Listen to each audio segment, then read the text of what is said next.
Salam mənim əzizlərim, davam edirik xərçəng burcu ilə. Avqustun sonuna qədər xərçəngləri nələr gözləyir ona baxacağıq. Səhifəyə dəstək məqsədi ilə bəyənməyi və paylaşmağı unutmayın. Özü hərəkəti. Yupiter, Merkuri, Günəş 17 avqusta qədər məhz sizin birinci evinizdə yerləşir. Bu daxili özünə inam, cəmiyyət arasında nüfuzun artmağı, şəxsi cazibənizin maksimum həddə çatmağından xəbər verir. Yupiterin birinci evinizdəki yüksək mövqeyi sizə müdriklik, optimist baxış bucağı, zehni rahatlıq bəxş edir. 12-ci evinizdə Mars var. Enerjinizi bəzən pərdə arxası məsələlərə yönəldə bilər.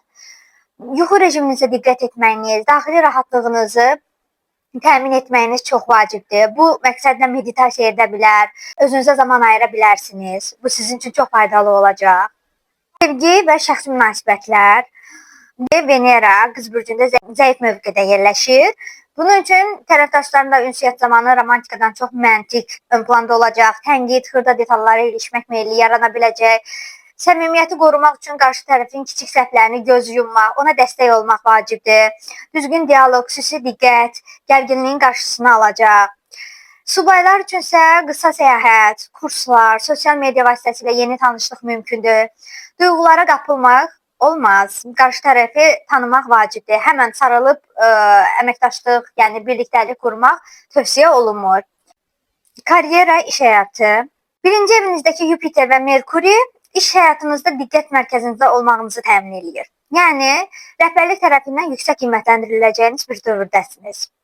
Saturn retrodadır və sizin 9-cu evinizdədir. Uzaq layihələr, xarici əlaqələr, ali təhsillə bağlı bəzi ləngimələr, köhnə məsələlərin təkrar yenidən ortaya gəlməsi, səbirli olmaq vacibdir.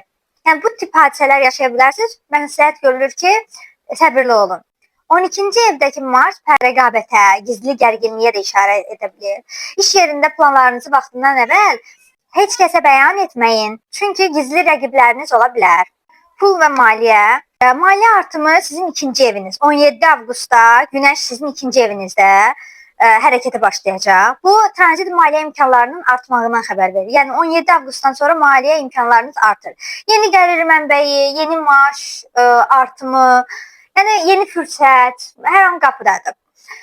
12-ci evdəki Mars səyahət, xəstəxana, gözlənilməz ehtiyaclar, plansız xərclərə yol aça bilər. Ola bilsin ki, deyirsiniz ki, bir check-updan keçin. Ola bilsin anidən bir səyahət planı qurasınız. Tövsiyə olunur ki, qazanclarınız artsa da büdcənizi nəzarəti əldən verməyin. Uzun müddətli yığımlara üstünlük verin. Gəlin əlavə bir kart çəkək. Mələklərin sizə məsləhəti avqust ayında. Yeni ortaqlıqlar, yeni münasibətlər, yeni tanışlıqlar mümkündür.